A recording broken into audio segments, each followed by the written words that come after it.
first heard about Alpha just through church in a bulletin, I think. I had heard there were some people that maybe were going to some leadership trainings, and I think I was curious what it was, and maybe it sounded like some neat things were happening that I didn't want to miss out on.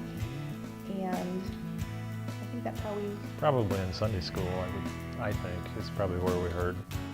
I think that we both grew up in the church, so we were fairly, I guess, farther along in our faith than maybe what Alpha was designed for.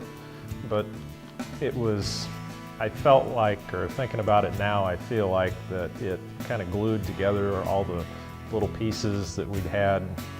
You know, we'd learned this in Sunday school or had known this, but it was an intensive course that put everything together all in one, kind of to help you put your mind around it a little more, I think. Yeah, I feel like maybe we, in the churches we grew up in, we weren't maybe explicitly taught some of the concepts, but maybe they were talked around. But it took some of the very basics of what maybe we thought we knew, and it grounded it, maybe included it together for us. During the time that we were finding out that Alpha was coming, we were brand new in the church, and we had small kids. Our kids were, I think at the oldest maybe 5 or 6, and down to baby. And we didn't know a lot of people, and I felt like it opened the door to lots of relationships. I think our first group had a big range of ages in it, but I remember thinking we were making new relationships on a deeper level beyond maybe just a Sunday school class that we were on. Wesley became, it meant more as a church. More of a home or a family.